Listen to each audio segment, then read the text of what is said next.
Muito bom dia, meus irmãos. Bom dia, com a graça de Jesus, mais uma vez, mais um domingo cultuando ao Senhor. Não que seja a vontade do nosso estado, né? Mas estamos aqui, mais uma vez, para cultuar a Jesus, amém? Quem de vocês anda um pouco revoltado com o que está acontecendo, com o absurdo, com o abuso de poder, enfim? Quem aqui acha que tem coisa errada no mundo? Alguém aqui acha que está tudo certo no mundo? Está tudo como deveria estar? Alguém acredita nisso? Quem aqui acha que tem coisa errada? Alguma coisa está errada no mundo? Acho que é unanimidade, né? Eu também penso isso. E isso incomoda, isso prejudica até mesmo. E essa semana, meu coração foi testado várias vezes com pessoas dizendo que eu posso ou não comprar, pessoas dizendo que eu devo ou não fazer. Isso me irrita, isso me deixa nervoso.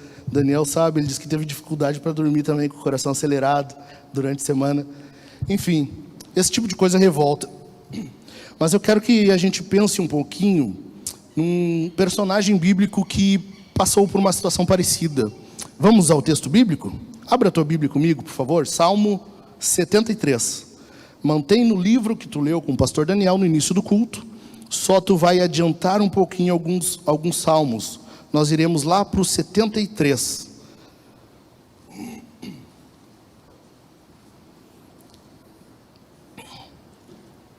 Salmo 73. Se você ainda está folheando, é sinal de que ainda não achou. Eu vou esperar mais alguns segundos para nós lermos o texto. Nós leremos todo esse salmo. Salmo 73. Vamos lá? Encontraram?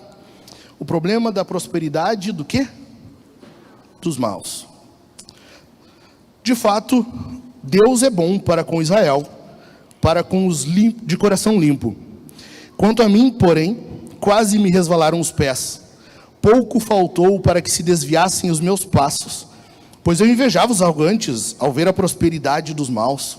Para eles não há preocupações, o seu corpo é forte e sadio, não partilham das canseiras dos mortais, nem são afligidos como os outros. Por isso, a soberba os cinge como um colar, e a violência os envolve como um manto. Os olhos saltam-lhes de tanta gordura, do coração deles brotam fantasias. Zombam e falam com maldade, falam da opressão com arrogância. Abrem a boca para falar contra os céus, e a língua deles percorre a terra. Por isso, o seu povo se volta para eles, e os tem por fonte da qual bebe com avidez. As versões antigas diziam a grandes sorvos, grandes goles. Eles dizem, como Deus ficará sabendo? Por acaso o Altíssimo tem algum conhecimento? Eis que estes são os ímpios, e sempre tranquilos aumentam as suas riquezas.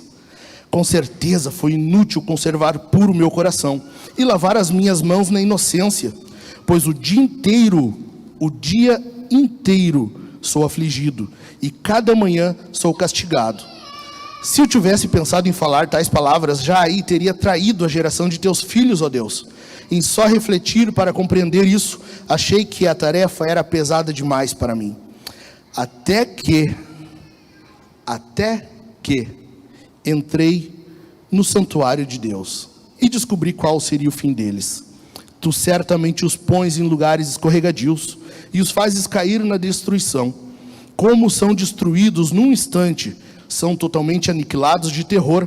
Como acontece com o sonho, quando alguém acorda, assim, ó Senhor, ao despertares, desprezarás a imagem deles.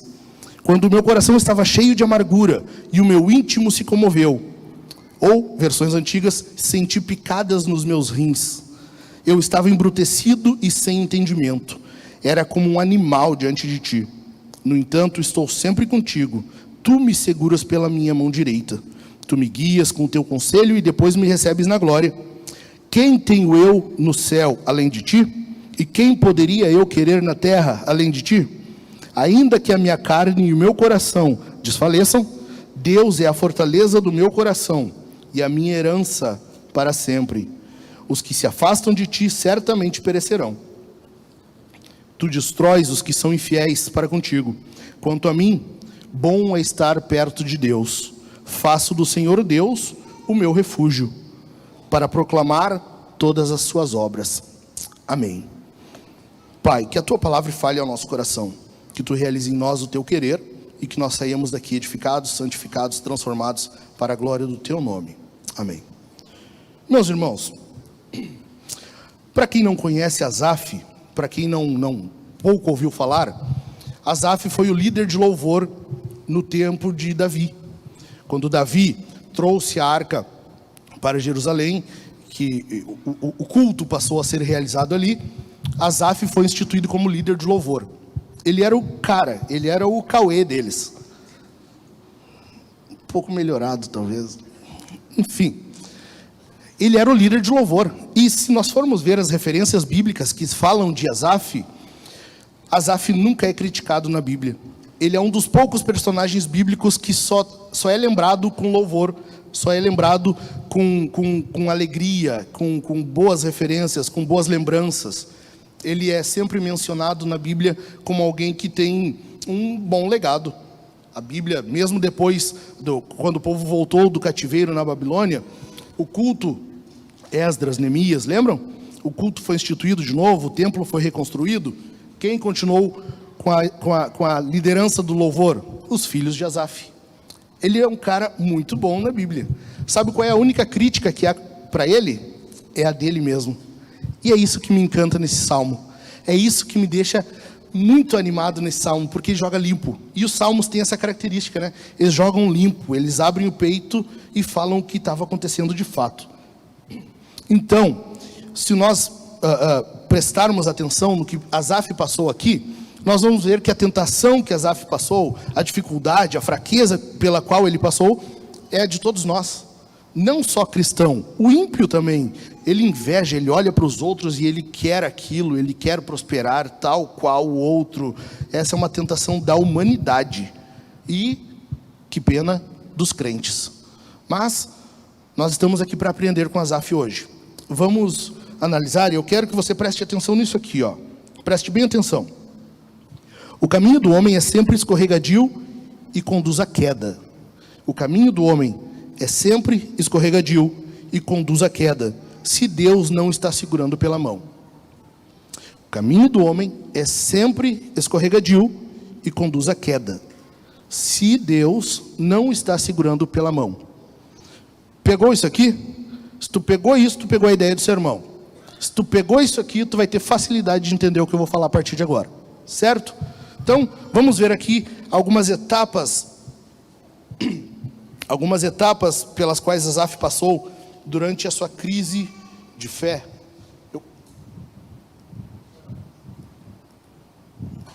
Entendi. Vamos lá. Algumas etapas da crise pela qual Asaf passou e que são as nossas também.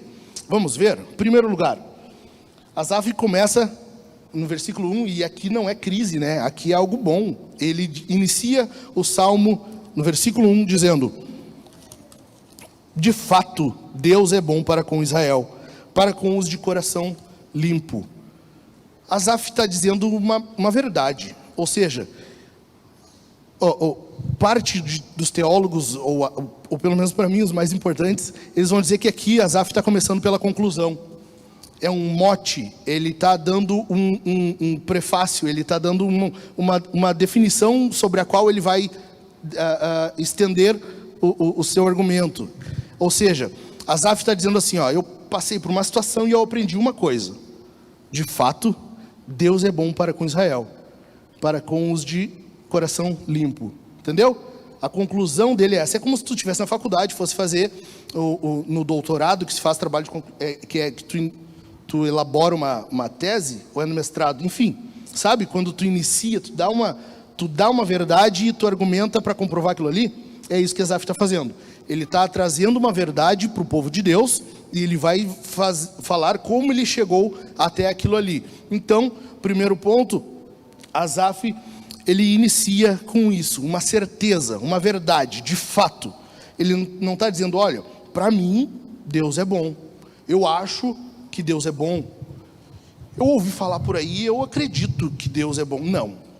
Asaf, ele inicia com uma verdade, uma certeza, uma convicção. De fato, Deus é bom. De fato, Deus é bom. Estão vendo a convicção com que ele fala? A convicção com que ele se expressa? É como Paulo quando diz, né, há pouco tempo atrás o Jack leu e pregou sobre isso aqui, Romanos 8:28. Sabemos que todas as coisas cooperam para o bem. Essa é a convicção bíblica, não há dúvida, não há espaço para dúvida, não há espaço para diálogo, para dizer, não, acho que não é bem assim, veja bem, o grego diz diferente. Não, de fato, Deus é bom. E aqui, a gente tem que entender que nós sempre temos uma verdade sobre a qual nós vivemos. Sempre há algo pelo qual nós vivemos. Talvez a tua, talvez a minha, não seja a palavra de Deus. Talvez há algo, a ciência, a sociedade, a cultura, fale algo e tu acredite nisso, e isso é a base para ti. Mas o certo é que nós sempre temos algo sobre o qual nos apoiamos, e com base nisso, nós vivemos. Isso se chama cosmovisão. É isso que define a forma como tu vive. Lembre-se disso. Então, Asaf, ele parte disso, de fato. E ele segue, de fato, Deus é bom. Que coisa linda, que coisa bela isso, Deus é bom. Coisa boa saber que o nosso Deus é um Deus bom. É um Deus que não é um Deus que, depende do humor dele, sabe? Não é que nem nós, sabe? Deus hoje ele tá bom. Vai, aproveita que hoje, não é que nem o teu chefe, sabe? Quando tá de bom humor, que tu aproveita para impedir aumento de salário quando ele tá de bom humor. Não é, Deus não é assim, Deus é sempre bom. De fato, Deus é bom. E essa é a verdade sobre a qual Asaf vai se apoiar daqui para frente, porque ele aprendeu isso. Ele aprendeu essa verdade, ele está convicto disso. Deus é bom para com os limpos de coração, aqueles de coração limpo. E isso é muito importante, porque Jesus vai falar algo sobre os de coração limpo logo mais, né? Lá, se tu avançar algumas páginas na Bíblia, tu vai ver Jesus falando sobre os limpos de coração. Então, é muito importante que a gente preserve essa verdade conosco. Essa verdade que Asaf está falando aqui, ela vai se perpetuar pela Bíblia toda. Certo? Quem são os limpos de coração? Era o povo de Israel? Talvez, se nós entendermos Israel como Paulo fala, o Israel de Deus é o povo de Deus. Se tu é limpo de coração, tu faz parte do povo de Deus. Tu não tem dúvida quanto à bondade de Deus, quanto à forma como Deus trata o seu povo, mesmo que a circunstância não pareça favorável. Amém, meus irmãos? E tem outra coisa nesse versículo que me chama a atenção. Asaf, ele foca na bondade de Deus. Ele foca na questão de Deus ser bom. E isso é uma coisa que às vezes, principalmente teologia sistemática, né? Quando os teólogos querem escrever teologia sistemática, eles dizem, olha, nós vamos estudar os atributos de Deus aqui, mas na verdade nós não separamos os atributos. Deus, ele é um só, enfim. Mas veja que Asaf está focando na bondade de Deus. Ele pegou um atributo e focou nesse. Assim como Jó focou na onisciência de Deus. Assim como Abacuque focou na justiça de Deus. Assim como Jeremias focou na justiça de Deus. E Abacuque foca então na santidade de Deus, né? Então, não tem problema a gente focar no atributo de Deus, se aquilo ali nos trouxer fidelidade ao Senhor no momento. Certo? Entendido? Segundo ponto. Qual o segundo passo? Então, Asaf inicia da conclusão. Ele inicia do fim. Ele pega a conclusão de tudo que ele passou e o que ele aprendeu, e ele inicia com isso. De fato, Deus é bom para com Israel, para com os de coração limpo. Ok? Agora é que o bicho pega. Agora ele começa a dizer, então, o que aconteceu? Mas olha só como é que eu cheguei nisso. Olha como eu cheguei até aqui. E aí vem o versículo 2. Deus é bom, mas, versículo 2, quanto a mim, porém, quase me resvalaram os pés. Pouco faltou para que se desviassem os meus passos, pois eu invejava os arrogantes ao ver a prosperidade dos maus. O problema de Asaf foi que ele começou a perder o foco no Senhor. Ele começou a observar o ímpio. Ele estava bem, estava de boas, mas ele começou a olhar para o lado.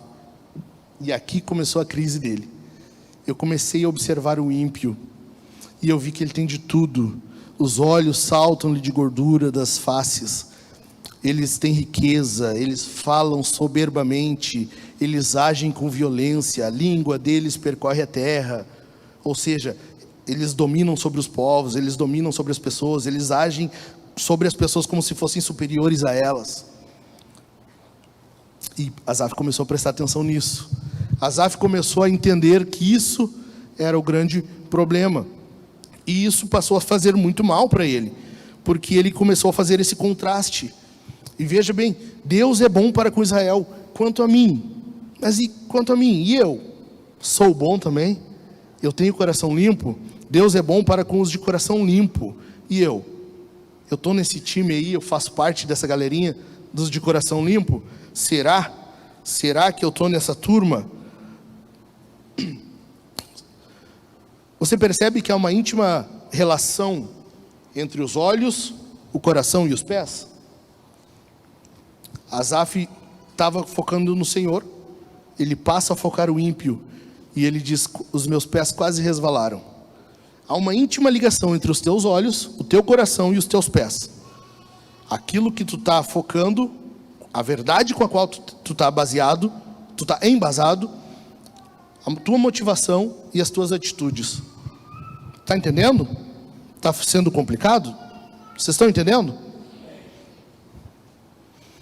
Há uma grande ligação entre o teu coração, as tuas motivações e os teus pés, as tuas atitudes. E é isso que começou o problema com Asaf. E é assim que acontece com a gente. Porque nós passamos a observar o mal, nós passamos a observar o ímpio, nós passamos a observar como está acontecendo com o outro, como Deus trata o outro, e isso vai nos prejudicando. Mas por que comigo não é assim? Por que isso não acontece comigo?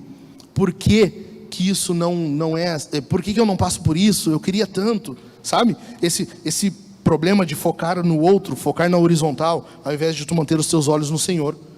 Quando tu tira o teu foco do Senhor, tu sempre vai entrar em problema. Tu sempre vai encontrar dificuldade no caminho. Adiante.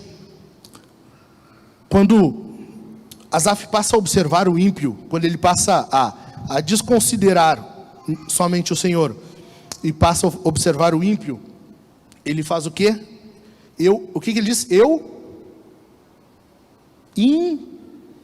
invejava, eu invejei o ímpio. A inveja já é um problema, né? Se eu invejar um irmão, já é um problema. Imagina eu invejando o irmão. Poxa, eu tenho um Chevette e o irmão está com um Corsa. Que inveja. Já é um problema. Aí tu imagina invejar o ímpio. Tu imagina invejar aquele que está afastado, longe do Senhor. Estão vendo como o problema ele vai se agravando? Primeiro tu tira os olhos do Senhor, depois tu passa a titubear no coração, as tuas motivações mudam e tu resvala os pés. E aí tu passa a invejar o ímpio, aquele que está destinado a algo muito pior. Estão vendo o problema? A queda livre? E é isso que acontece com Asaf. Matthew Henry diz assim, e eu vou citar bastante Matthew Henry hoje porque eu gosto muito dele. Então vocês vão ver que eu gosto pra caramba dele. Matthew Henry diz assim, ó: existem muitas pessoas que detêm uma grande parcela dos recursos desta vida em suas mãos, mas nada que se refira à vida futura dentro do seu coração. Quando nós passamos a observar o ímpio, tudo que passa a valer para nós, tudo que passa a ter importância é aquilo que é importante para ele. Quando nós passamos a invejá-lo, nós queremos o que ele tem, nós queremos agir como ele age, nós queremos viver como ele vive, nós vamos falar como ele fala. É isso que acontece com Asaf, ele passa a observar isso e ele começa a agir dessa forma. Nós vamos ver mais para frente, nós já lemos isso, mas nós vamos ver de novo. Asaf diz: eu agi como um animal. É um problema quando nós tiramos o foco do Senhor e passamos a agir como ímpio. É uma queda livre. Esse é o problema, porque nós achamos que o que ele tem é o mais importante, só que o que ele tem é o agora, e nós não estamos baseados no agora. Para nós o agora não é o mais importante. Só que aqui nós entramos num problema um pouco maior. Estão vendo como vai afundando?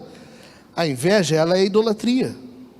Sabia que a inveja é idolatria? Quando tu passa a invejar, primeiro que tu está quebrando o 10º mandamento, né? Tu está cobiçando, tu quer o que é do outro. Mas a inveja também é idolatria, por quê? Porque aquilo que Deus te deu não é o suficiente. Ou seja, o próprio Deus não é o suficiente. Tu quer algo mais. Algo vai suprir melhor do que Deus em ti. Estão entendendo? Ficou claro? Tu entendeu como inveja é idolatria? Ficou claro isso para vocês?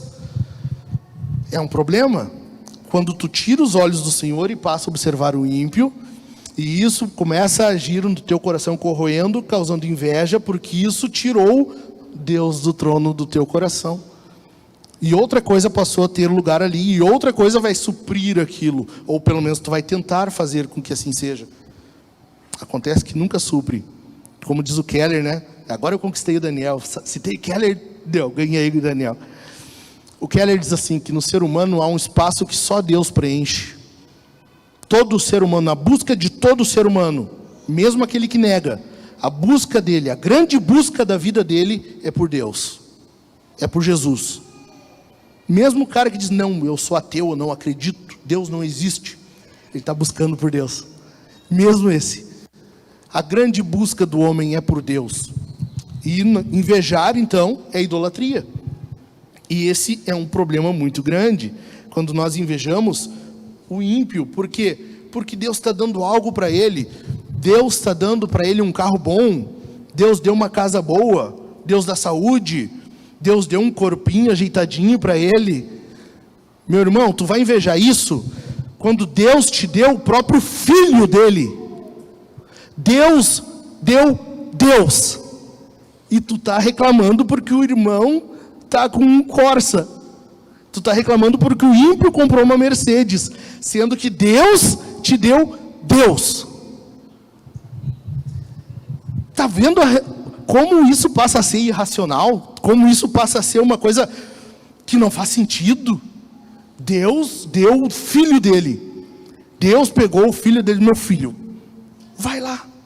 E o filho: tá bom, eu vou. E ele morreu no teu lugar. Mas isso não é o suficiente. O bom é quando Deus te dá um carro. Que coisa mais sem sentido é esse mundo. Entendeu por que Asaf disse que estava agindo como um animal? Estão entendendo o perigo que é a inveja, a idolatria? Estão vendo o perigo que é quando a gente passa a tirar os olhos do Senhor e observar o ímpio? Estão vendo, meus irmãos? Está claro para vocês? Que bom, 3 responderam. Vamos lá, adiante. Então, nós agimos como um ímpio quando? Quando nós agimos com soberba. Sabe quando tu é orgulhoso? Um irmão vem e te fala: meu irmão, eu acho que tu está agindo errado nisso aqui, quem sabe tu faz assim, e isso não vale para ti? Sabe? Quando tu está agindo... Não, a opinião dele não importa, a minha opinião é que importa, sabe? Ou quando em casa tua esposa fala alguma coisa para ti: amor, quem sabe faz isso? Não, tu não entende disso, eu entendo, sabe? Sabe? Eu sei porque um amigo meu falou que acontece com ele. Quando nós agimos com soberba, de forma orgulhosa, nós estamos agindo como ímpio. Quando nós passamos a achar que o irmão não tem tanta importância, ou ele não sabe o que está dizendo, ou se sabe a motivação dele, nós sempre achamos que o irmão quer falar algo porque ele não está falando em amor. Nós sempre partimos desse pressuposto. Se ele falou algo, não foi em amor, deve ter outra motivação por trás. Nós agimos como ímpio quando nós agimos com violência. Mas eu não sou violento, né? Eu nunca ajo com violência, sabe? Eu sou paz e amor. E dentro de casa, com a esposa? E tu com o marido? Como é que tu age? Tu responde bem sempre? Tu não responde mal? Tu nunca age de forma grosseira? Tu nunca responde mal a tua esposa? Nunca. Responder mal é agir com violência. Quando tu fala com o teu marido, é sempre de um modo pacífico? É sempre em amor? É? E com os filhos, tu nunca é impaciente com os filhos? Sabe? Quando tu chega cansado, quando tu está cansado do trabalho, quando tu está cansado da semana, tu quer chegar em casa e sentar no sofá, só isso. E vem o teu filho pedir para brincar contigo e tu é grosseiro com ele, sabe? Eu sei, um amigo meu me falou que acontece na casa dele também. Eu nunca fiz, né? Eu sei porque um amigo meu me falou. Nós agimos com violência. Nós estamos sendo grosseiros, agindo como ímpio. E quando nós falamos mal de Deus ou do próximo, falar mal, falar contra o próximo, é quebrar o terceiro mandamento, sabia? O Daniel pode explicar melhor, ele ensina isso na catequese. Quando nós falamos contra o próximo, ele é a imagem de Deus. Nós estamos falando contra a imagem de Deus, estamos quebrando o terceiro mandamento. Ou, claro, que não acontece, né? Certamente. Mas quando acontece, sabe, fofoca, sabe? Na Vintage, não, estou falando das outras. Sabe? Quando uma pessoa chega, vai falar de alguém para outra, e tu diz, meu irmão, quem sabe a gente ora por ele. Sabe quando tu sempre responde assim? Nós sempre respondemos, né? Vamos orar por ele, quem sabe? Ao invés de tu continuar dando assunto. Nós estamos agindo como ímpio. Estão entendendo? Terceiro lugar. Então, em primeiro lugar, Asaf aprendeu a lição. Ele inicia pela conclusão. Segundo lugar, ele olhou na direção errada. Ele não olhou para Deus. E aí, ele invejou. Em terceiro lugar, ele pensou da forma errada. Isso resultou em dúvida. Vamos ler os versos 4 ao 14 e o 21 e 22. Vamos lá.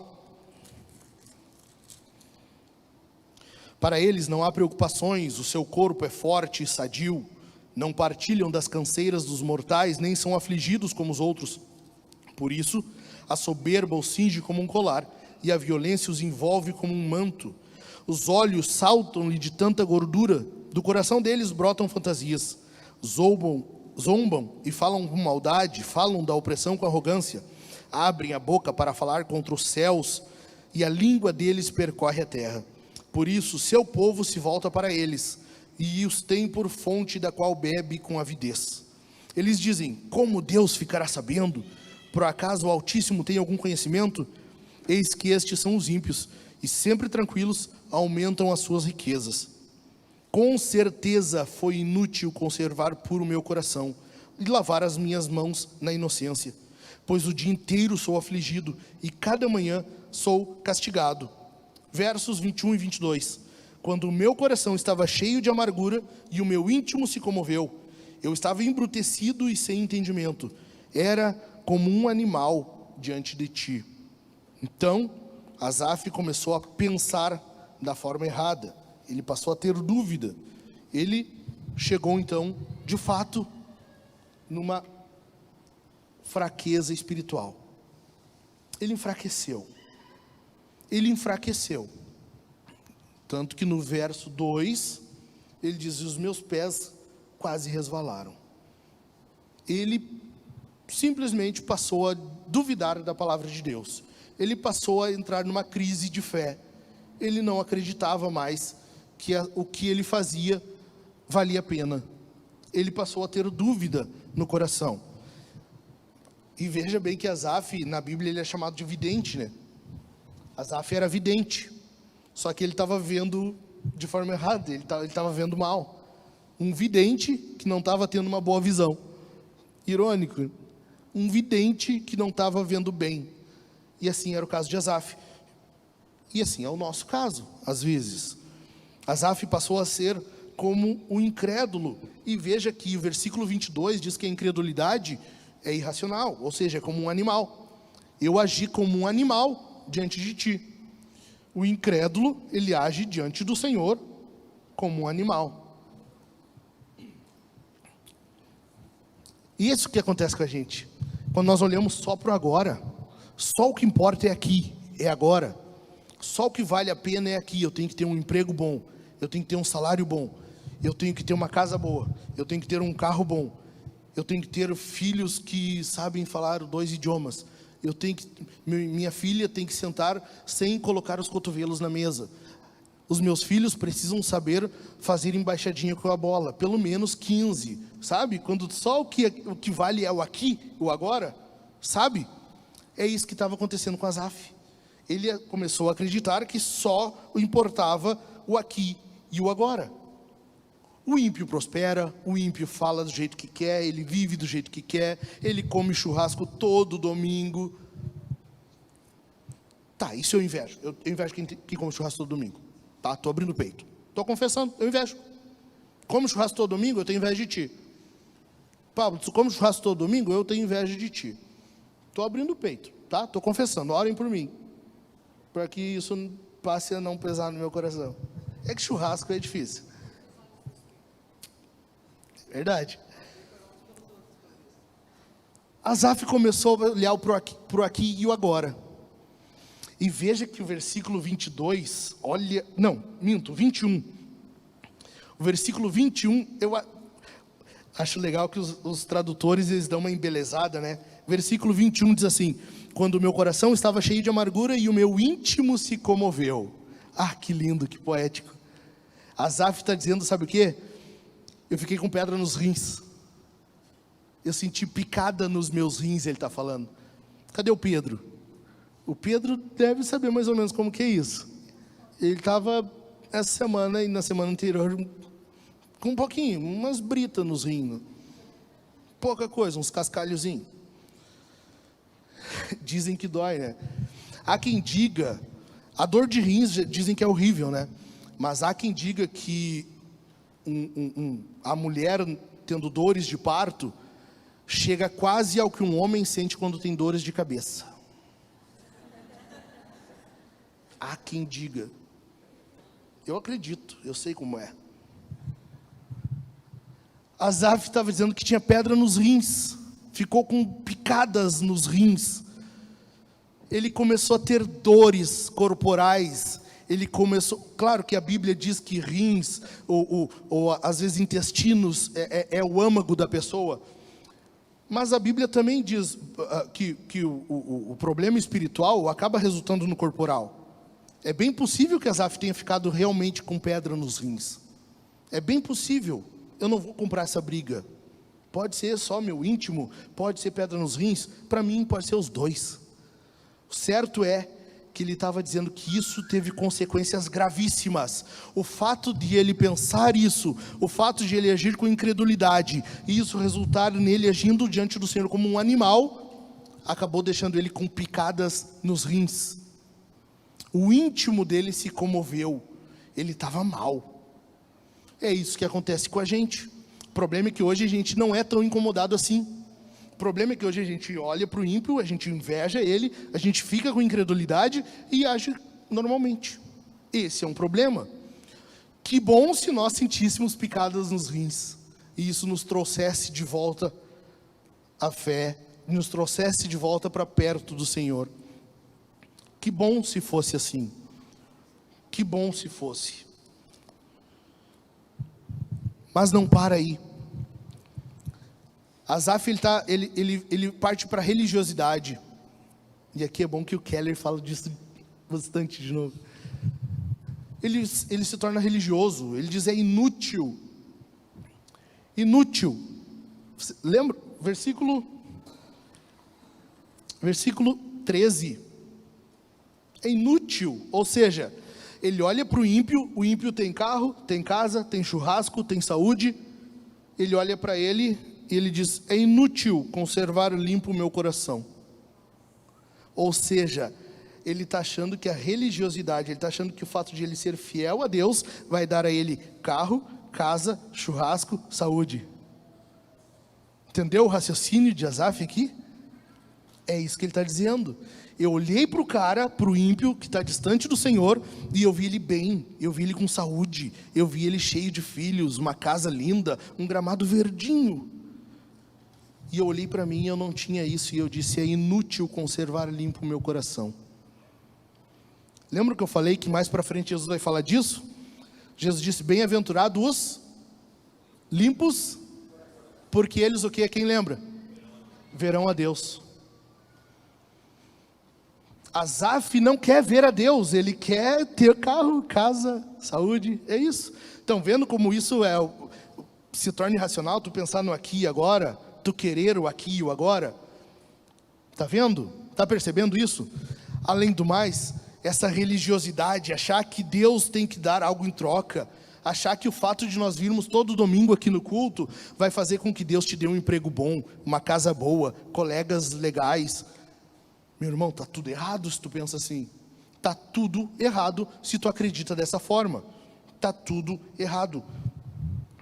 De novo, São Matthew Henry, ele diz assim: este é um problema que não deve ser resolvido simplesmente à luz das coisas naturais, pois se não houvesse outra vida depois desta, não seria possível conciliar plenamente a prosperidade dos ímpios com a justiça de Deus. Ou seja, Matthew Henry está dizendo assim, se tu acha que esse é um problema irreconciliável, se tu acha que é um problema o fato do ímpio prosperar e tu não, é porque tu está acreditando que não há eternidade. Tu está achando que não tem vida depois. Tu está achando que aqui é tudo que importa e a tua vida é agora. É isso que é o pensamento. É essa que é a ideia. Quando tu passa a pensar assim, e veja bem, esse é um pensamento racional. O problema é que o pensamento racional não é tudo que existe. Isso aqui é uma ideia que eu peguei de Lloyd Jones, tá? Não é uma ideia minha, eu queria que fosse, mas não foi. Lloyd Jones diz assim, o pensamento racional, ele é correto, ele é coerente, mas ele não é tudo que tem, porque ele só pensa no aqui e agora. Nós temos que pensar acima disso, ou seja, o pensamento espiritual. Por quê? Porque ele visa a eternidade. Ele está vendo o aqui e o agora, mas ele não está interpretando isso tudo como aqui e agora. Ele está vendo isso aqui agora com os olhos, com as lentes, com os óculos da eternidade. Estão entendendo? Estão pegando? Pensar racionalmente é lógico? É coerente? É. Mas é suficiente? Não. Não é suficiente. Tu tem que pensar além disso. Tu tem que ver acima disso. Se nós pensarmos, eu bati na tecla aqui, eu fiz alguma coisa? Se nós pensarmos de forma racional, sabe o que acontece? Nós vamos olhar para o ímpio, vamos ver ele prosperando, nós vamos olhar para nós, ver que a nossa situação não é igual, e nós começamos a exigir. Por quê? Porque o padrão racional, o pensamento racional é o da nossa mente, e nós achamos que nós somos o padrão, nós somos o cânon, nós somos o correto, o que define, e nós entendemos então que nós é que precisamos entender tudo. Não entendendo, a gente põe Deus no banquinho. Deus, sente-se aqui, por favor, e me explique o que está acontecendo. Esse é o pensamento racional.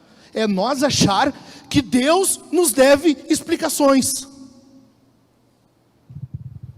É nós acharmos que Deus deve sentar-se à nossa frente, com um bloquinho de anotações e dizer: meu filho, está aqui, eu fiz isso e por isso.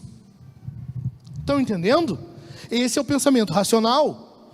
O pensamento espiritual diz assim: eu não estou entendendo tudo, mas tem um porquê. Eu não consigo ver tudo aqui agora. Eu não consigo, mas eu sei que tem um porquê. Estão entendendo, meus irmãos? Estão entendendo que nós, quando nós somos o padrão, nós estamos colocando Deus contra a parede? Estão vendo isso? Nós queremos entender. Quando tu quer entender tudo, tu está dizendo para Deus assim: senta aqui e me explica o que está acontecendo, que eu não estou entendendo. Senta aqui, faz favor, senta aqui. Como tu faz para os teus filhos, né? Tu quer que Deus sente e te dê explicação. Além da religiosidade,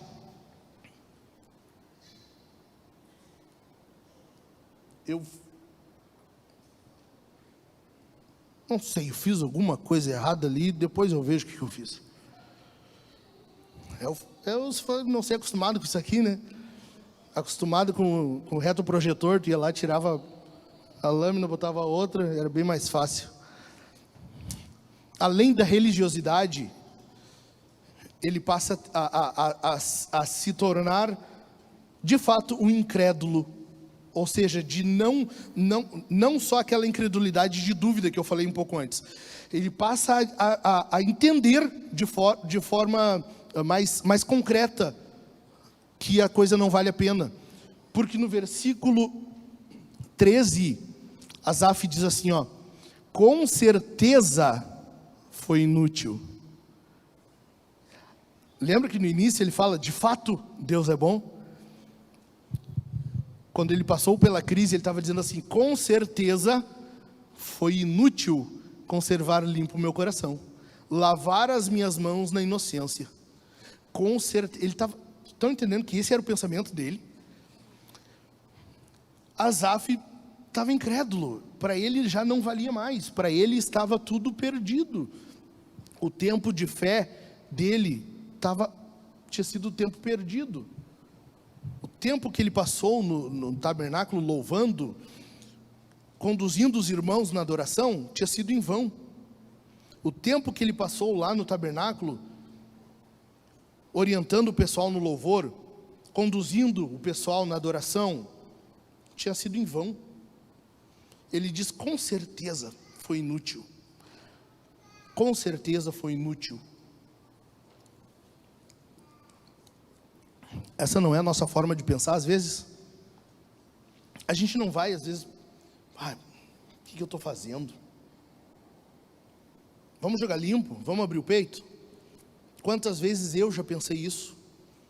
Quantas vezes eu já pensei, o que eu estou fazendo? Tanto, sabe? Melhor se eu tivesse só ido lá, vai no culto, vai para casa, vai no domingo, depois vai embora. Mas não, tem que ir, tem que servir. Tem que ir algumas horas antes. É ruim, o que adianta? O que adianta? Não muda nada. Porque a gente só quer o aqui e agora, a gente só está esperando agora. O que adianta? Não muda, não tem diferença. Na prática tu não vê a coisa mudar. É porque tu só quer mudança aqui, agora. Só que Paulo diz que o teu serviço, o teu trabalho não é vão no Senhor. Não espere só aqui. Não espere só agora. Adiante. Só que eu acho lindo, e é isso que eu falei no início, os salmos para mim é algo lindo. É algo lindo. A forma como o salmista abre o peito, a forma como ele se expressa, e a forma como ele se expressa diante do Senhor. Né? E ele está dizendo: eu agi como um animal diante de ti. O salmista pega a situação dele, ele está analisando ela, e ele está meditando, e ele coloca diante do Senhor e diz: Senhor, eu agi como um animal. Que confissão linda. E isso é uma confissão, quando ele está diante do Senhor, quebrantado. Essa é a maior confissão que há, é diante do Senhor. Ele diz: Senhor, eu estava agindo como um animal. Spurgeon diz que isso aqui não é só um animal. O termo aqui, primeiro que não há comparação, não há termo comparativo no original, não é como um animal. Asaf está dizendo: eu fui um animal, não há o como. A nossa tradução que traduz: eu agi como um animal, mas não há o como. E Spurgeon diz assim: o termo que se traduz para animal aqui, é o mesmo termo que Jó usa para bemote, é o mesmo termo.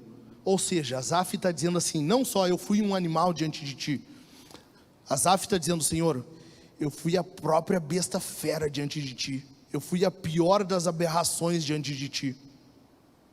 Que confissão linda, diante de Deus. Que coisa mais linda chegar diante do Senhor e abrir o peito, sem reservas, e dizer para Deus: Senhor, eu agi como uma besta diante de Ti. Que confissão mais linda, que coisa bela chegar diante do Senhor, como uma criança chega diante do Pai e abre o peito de fato. É isso que Asaf está fazendo, é isso que ele está colocando diante do Senhor.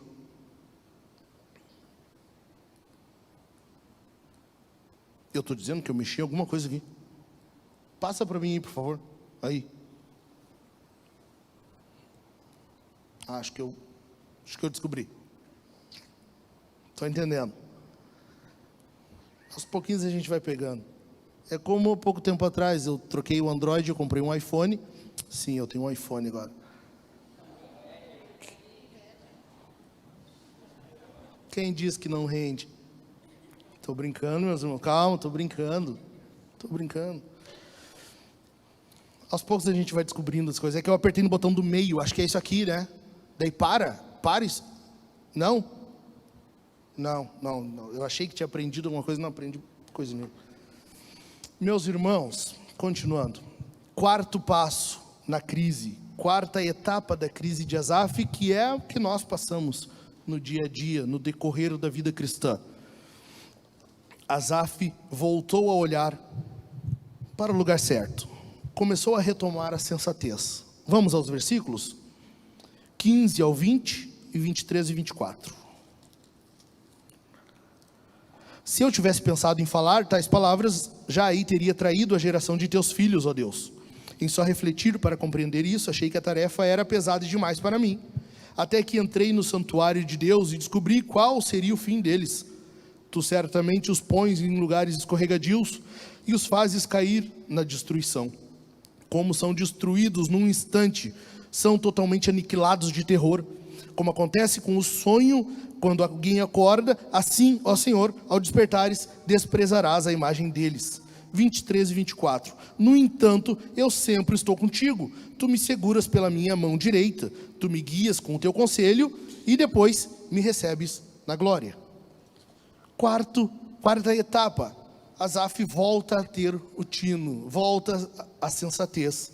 O que acontece com ele? Primeiro, ele tem controle da língua dele. Ele disse: se eu tivesse pensado em falar tais palavras, tudo isso que ele passou, ele guardou para si. Tudo isso que ele estava passando, ele não foi: cara, eu estou achando que não vale a pena ser crente. Sabe, aquela pessoa que já vai vivendo e vai falando, tudo vai acontecendo e ela vai, sabe? Asaf guardou para si, essa crise dele ele guardou. Ele foi vivendo, ele foi duvidando, ele foi vendo o ímpio, foi invejando e ele foi perdendo a fé, mas ele foi controlando a língua dele, que é o que Tiago diz que é o membro mais difícil de controlar, a língua. E Asaf diz assim: só de pensar em falar tais palavras, já aí teria traído a geração dos teus filhos. Já aí teria traído, quer dizer o quê? O termo ali é de quebra de aliança, é quando há um adultério, é quando alguém quebra uma aliança. Ele está dizendo que ele teria feito os filhos do Senhor, a geração dos teus filhos, trair. Ele teria feito o povo de Israel se desviar também. Não só ele, mas também o outro. Se ele tivesse falado isso, imaginem nós cantando aqui, do nada o Cauê pega e levanta. Meus irmãos, eu estava pensando aqui, eu acho que não vale a pena ser crente não, sabe? Se a gente está cantando, louvando, erguendo a mão aqui, bem belo, bem santo, sabe? Bem contente com o Senhor, e do nada, só um pouquinho, para a música aí. Sabe? Quando ele faz só as vozes agora, só que ao invés de continuar só as vozes, ele fala: mas irmão, estava pensando aqui, eu acho que não vale a pena não. Acho que vamos para casa, não está valendo a pena. Eu estava vindo para cá e eu vi uns ímpios ali fazendo churrasco já, o cara com a BMW na frente de casa, uma casa bonita, e a gente aqui não tem nada disso, vamos embora. Seria mais ou menos assim. Asaf está dizendo que teria feito isso. Só de pensar em dizer tais palavras, já aí teria traído a geração de teus filhos. Primeiro, ele controlou a língua dele, ele não falou.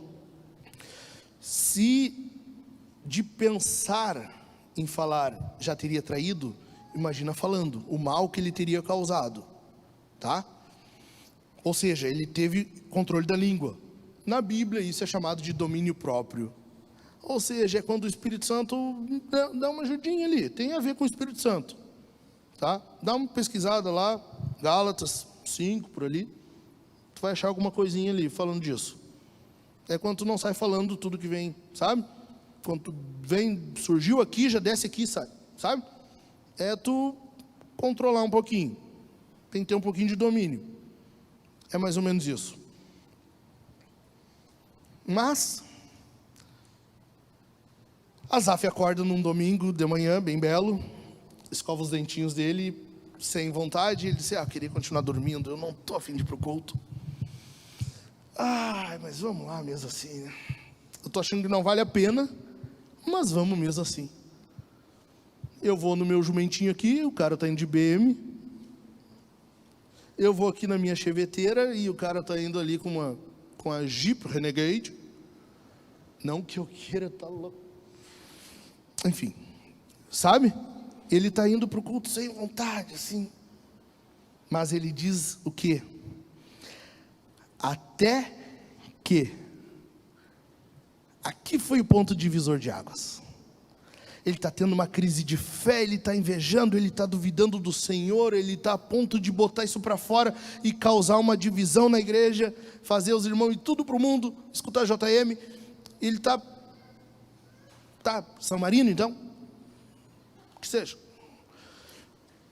E ele vai para o culto, e ele diz assim, quando eu entrei, até que eu entrei no santuário do Senhor, coisa muda.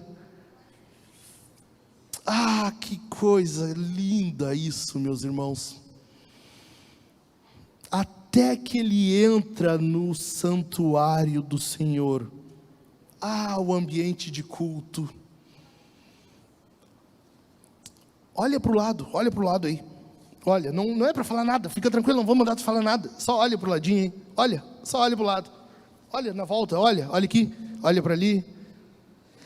Esse ambiente é onde Deus está presente, e Ele se faz manifesto, e Ele age, e Ele santifica. Esse ambiente é curador, esse ambiente é sarador, esse ambiente é santificador. É aqui, é por meio da palavra pregada fielmente, é por meio dos sacramentos, é por meio da comunhão, é por meio disso tudo. E o Estado não quer que tu tenha isso, e o diabo não quer que tu tenha isso.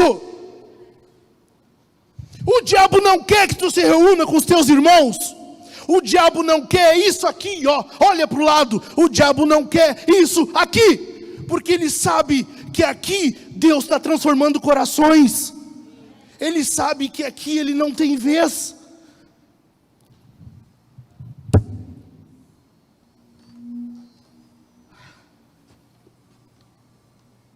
O ambiente de culto. O ambiente de culto. O ambiente de louvor a Deus. O ambiente de louvor a Deus. Quando a igreja se reúne, quando o corpo de Cristo está reunido, louvando o Senhor, as portas do inferno não prevalecerão contra a igreja. As portas do inferno não prevalecerão contra a igreja. Até que eu entrei no santuário do Senhor. Até que eu entrei no santuário do Senhor. Isso aqui é demais. Eu amo isso aqui, eu amo a igreja do Senhor. Eu amo a igreja porque ela é a parte visível de Deus na terra. É onde nós vemos Deus, o corpo de Cristo. Está ciente? Cristo é a cabeça, a igreja é o corpo. Nós estamos vendo a igreja, nós estamos vendo Deus. Nós estamos vendo a parte visível de Deus, onde Ele está agindo na terra. Deus faz obras miraculosas, sinais, maravilhas, é óbvio que faz. Mas grande parte da obra do Senhor é feita por meio disso aqui. Por meio disso aqui.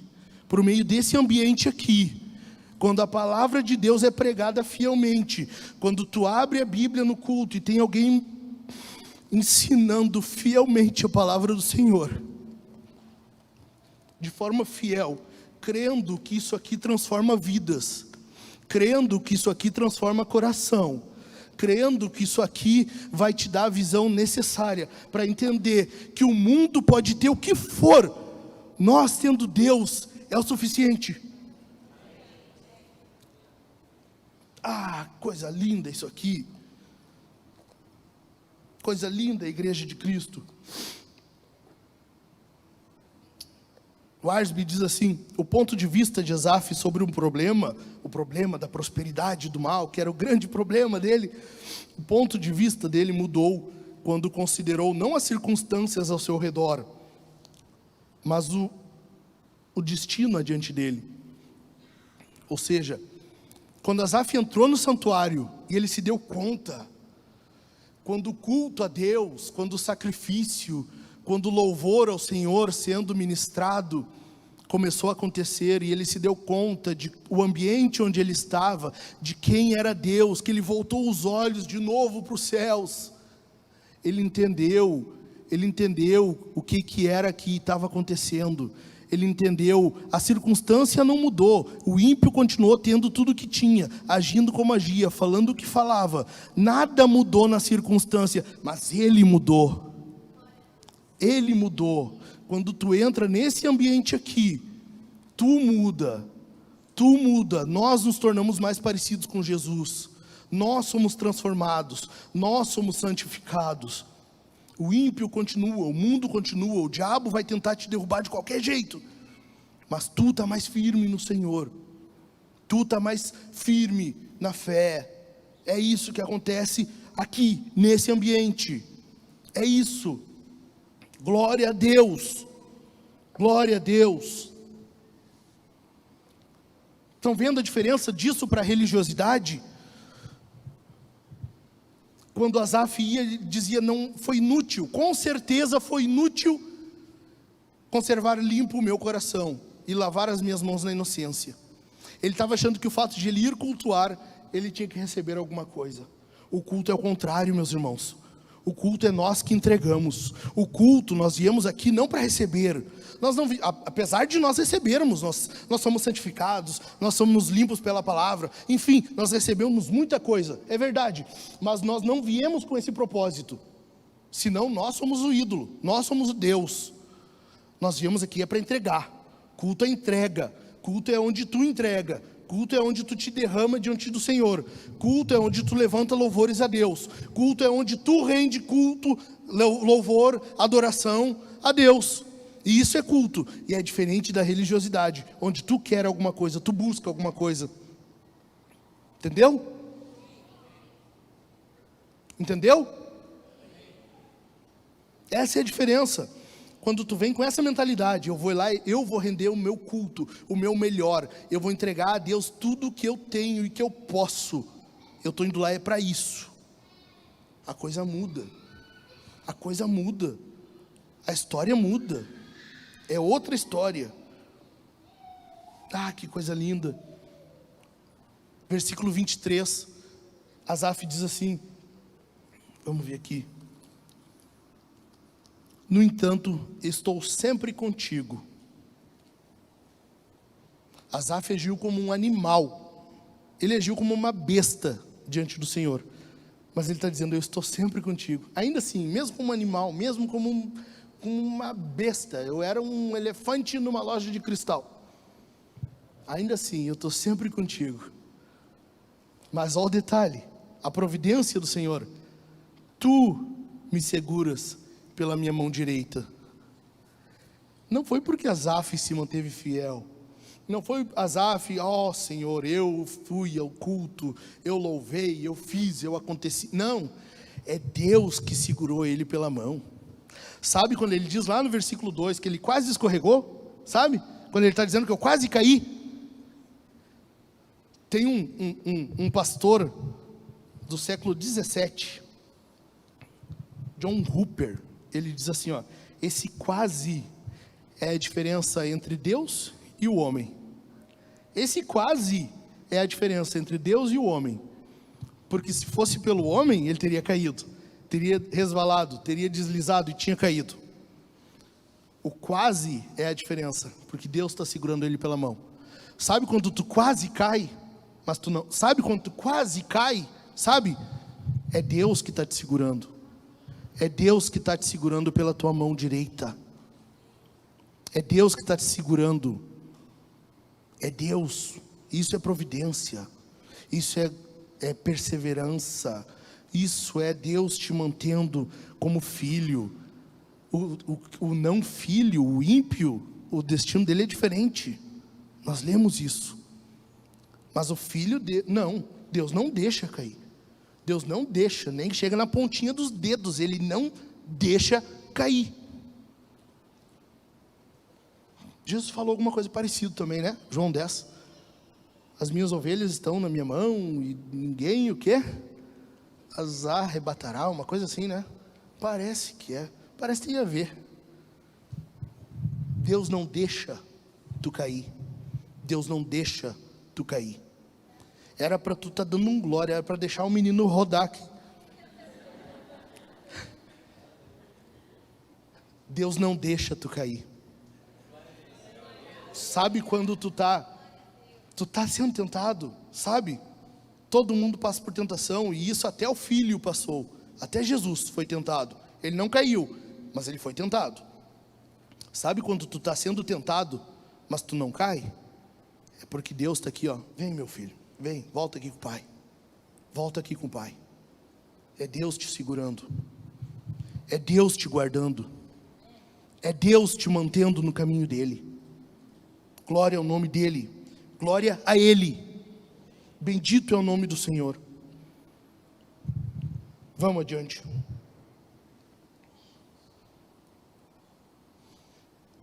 Quinto passo dessa crise. Então, em primeiro lugar, Asaf começou pela conclusão, né? De fato, Deus é bom. Segundo lugar, ele tirou o foco do Senhor. Ele olhou na direção errada e invejou. Terceiro lugar, essa visão errada causou nele dúvida, incerteza, perda de fé. Em quarto lugar, ele começou a retomar a fé. Ele foi ao culto. Ele levantou domingo mesmo sem querer, mas foi ao culto, foi mesmo assim. Lá Deus agiu na vida dele. Em quinto lugar, isso resulta em adoração. Aqui é que o bicho pega de novo, mas pro lado bom. Vamos ler os versículos 25 a 28. Quem tenho eu no céu além de ti?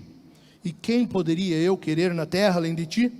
Ainda que a minha carne e o meu coração desfaleçam, Deus é a fortaleza do meu coração e a minha herança para sempre. Os que se afastam de ti certamente perecerão. Tu destróis todos os que são infiéis para contigo. Quanto a mim, bom é estar perto de Deus. Faço do Senhor Deus o meu refúgio, para proclamar todas as suas obras. Então, compreensão, talvez.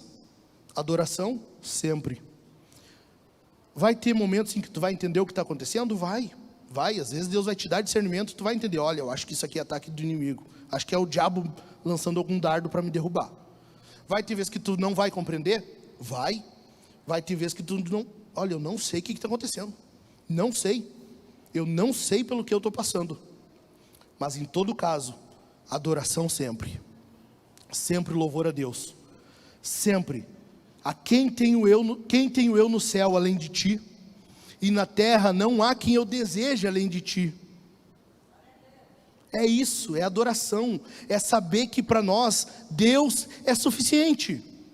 Deus é suficiente. O Pai, o Filho e o Espírito Santo na trindade passada, na eternidade passada, já foram suficientes. Meus irmãos, vocês acham que Deus criou o mundo e tudo que há por causa de ti? Tu acha que Deus estava sozinho? Tu acha que Deus era um ser solitário no escuro, vazio, sem nada, pensando o que eu posso fazer para me distrair? Já sei, eu vou criar o homem. Tu acha que foi isso? Deus estava num ser eterno, trino, o Pai, o Filho e o Espírito Santo, regozijando-se, deleitando-se, usufruindo plenamente um do outro, o Pai se alegrando no Filho, o Filho se alegrando no Espírito, o Espírito no Pai, um regozijando no outro, um se alegrando no outro, e a teologia vai chamar isso de pericorese, que é o regozijo, o gozo eterno, pleno de um no outro, e eles então entendem que isso transborda, e Deus cria todas as coisas. Ou seja, antes de Deus criar tudo, Ele já era suficiente. Deus não precisava ter criado, Jesus já era suficiente para o Pai. Jesus já era suficiente para o Pai. Se Ele era suficiente para o Pai, Ele não vai ser para ti? Se Jesus já era o suficiente para o Pai, Deus era o suficiente para Deus, Ele não será suficiente para ti? Amém? Deus é suficiente para nós. Deus é suficiente. A gente não entende todas as coisas, a gente não sabe sempre pelo que está passando, mas o importante é que nós sabemos que Deus é suficiente. Deus basta. Quem tenho eu no céu além de ti? É isso. Tem uma citação, ontem eu estava com o Dani, nós estávamos na reunião do presbitério e eu citei essa passagem para eles. É uma citação linda da Elizabeth Elliot, e é uma mulher que sofreu muito, ela entendeu o sofrimento na prática, e ela diz assim: seja lá o que estiver no cálice que Deus está me oferecendo, dor, tristeza, sofrimento ou lamento, como também as superabundantes alegrias, estou disposta a tomar, pois eu confio nele. Sabe-se lá o que vem pela frente, a gente não sabe o que Deus reservou para nós, mas eu sei que Ele vai estar lá, e Ele vai estar me segurando pela mão, e eu sei que Ele vai estar cuidando de mim, e eu sei que Ele é bom. Deus é bom para com os limpos de coração. Amém, meus irmãos? Amém? O Senhor é suficiente. Deus é suficiente. Deus é suficiente. E o salmista diz, né? Ele é a minha herança. Ele é a minha herança. As versões mais antigas diziam, Ele é a minha porção. Ele é a minha porção. Lembra da parábola do filho pródigo? Quando ele pede a parte da herança dele, isso ali é a porção. Ele dá a minha porção. Porção era a divisão da herança. E o salmista está dizendo assim, ó, o ímpio, ele ganhou a herança dele. É o que? É agora. Carro, casa, saúde, o que for. Essa é a herança dele. A minha herança é o Senhor. Deus é a minha herança, Ele é a minha porção. E é isso. Deus é a nossa porção. E isso é a suficiência de Deus. Ele é suficiente para nós. Nós não precisamos ter mais nada nessa terra. Nós teremos. Deus vai dar para nós. Mas mesmo que não tivesse, Deus é o suficiente. Amém? Vamos ficar em pé. Asaf termina dizendo que isso vai resultar em missão para ele, para eu proclamar, e é isso que tem que acontecer com a gente aqui hoje. Nós entendemos que Deus é suficiente para nós, Deus basta. O ímpio, ele tem riqueza, prosperidade, saúde, ele tem tudo o que ele quer, ele age de forma soberba, ele age de forma má, mas isso não é importante. Ter aqui agora é bom? É, mas não é o mais importante. Deus é importante, mas isso tem que ter um resultado. É missão, é sair daqui e falar a mesma coisa que tu está ouvindo lá fora. Dizer, meu, sabia que Deus é o suficiente? Sabia que isso tudo que a gente está passando aqui não importa tanto quanto importar Deus na nossa vida? Sabia que essa pandemia, o Estado querendo ser senhor da tua vida, o governador com ânsia de ditadorzinho, sabe? Esse governadorzinho, jovenzinho, gurizinho, sabe? Querendo ser senhor da tua vida, isso vai passar. A queda dele é certa. Um dia ele vai sair de lá, mas Deus continuará no trono. Deus continua no trono, nada tira ele de lá. Deus estará reinando, e nada vai tirar ele de lá. Amém, meus irmãos? Eu quero concluir dizendo para vocês que Jesus é um Asaf maior e melhor. Asaf invejou, ele olhou para o ímpio e invejou. Jesus, ele manteve sempre os olhos no Pai. Ele disse, a minha comida, a minha bebida é fazer a vontade do meu Pai. Ele viveu por isso, o propósito desde o início dele foi isso. Ele manteve os olhos no Pai, sempre. Asaf duvidou da palavra de Deus. Chegou um momento em que ele disse, eu tenho com certeza, é inútil conservar limpo o meu coração, lavar as minhas mãos na inocência. Jesus não, ele confiou sempre na palavra de Deus, sempre confiou. Contra o diabo, tentando ele no deserto, Jesus usou o quê? A palavra de Deus. Jesus usou o texto bíblico, inspirado por Deus, para confrontar o diabo. Jesus podia fazer, não, ele usou a palavra de Deus. Ele usou isso, ele confiou. Asaf pensou racionalmente. Ele pensou, tá, mas se o ímpio tem e eu não tenho, então é em vão. Jesus não. Jesus pensou espiritualmente. Jesus não teve nada disso aqui na terra, mas ele sabia que a riqueza dele não estava aqui, estava no céu. A riqueza dele não era aqui, era a alegria dele eterna com o Pai. E eu quero que você pense nisso hoje. Lembre-se disso. Por fim, Asaf quase escorregou e Jesus foi fiel até a morte. Amém, meus irmãos? Só que a morte não manteve nosso Jesus preso. Ela teve que soltar ele. Ela teve que libertar ele, porque ela não era digna dele. Jesus está vivo hoje, ele está reinando. Ele venceu, ele pagou o preço e ele partilha do que é dele. Michael Reeves diz isso, o filho partilha do que é dele. Eu acho lindo isso. A salvação por mérito, ela é de Jesus, exclusivamente, só dele. Só Jesus mereceu ser salvo, só ele, porque ele cumpriu a lei de Deus plenamente e de forma inquebrável, inviolável. Só que ele partilha, ele não guardou isso para ele. Ele partilha do que é dele. E hoje há salvação aqui. Hoje há salvação aqui. Eu não sei qual é a tua situação diante do Senhor. Eu não sei qual é a tua situação na tua casa. Eu não sei como é que está o teu emocional. Eu não sei como é que está o teu financeiro. Eu só quero dizer que o que eu sei é que em Jesus é o suficiente. Nele nós temos tudo o que precisamos. Amém? Considere isso. Lembre-se disso. Vá em direção a Cristo. E você vai descobrir que Ele sempre estava na tua direção primeiro. Amém? Vamos orar? Vamos orar? Inclina a tua cabeça. Ó Deus, coisa boa estar no culto, Senhor. Coisa boa estar com o teu povo. Coisa boa, Senhor, estar nesse ambiente, sabendo que aqui tu opera, aqui tu fala por meio da pregação, aqui por meio dos sacramentos nós somos santificados, nós somos purificados, nós somos alimentados. Coisa boa, Senhor, saber que na tua presença temos tudo o que precisamos. Não há nada que o mundo possa nos oferecer, não há nada que o diabo possa nos oferecer. Pelo contrário, ele quer nos tirar deste momento, ele quer nos tirar dessa alegria de estarmos reunidos. Ele quer, Senhor, nos privar disso. Mas nós estamos aqui proclamando que Jesus é o Senhor. Nós estamos aqui proclamando que só em Jesus nós temos a alegria da salvação. É Jesus, é Jesus, é em Jesus. Oh Deus, nós estamos aqui agora neste momento, entregando a Ti tudo o que temos e tudo o que somos. Oh Pai, em nome de Jesus, eu clamo a Ti, Senhor, fica conosco, fica conosco.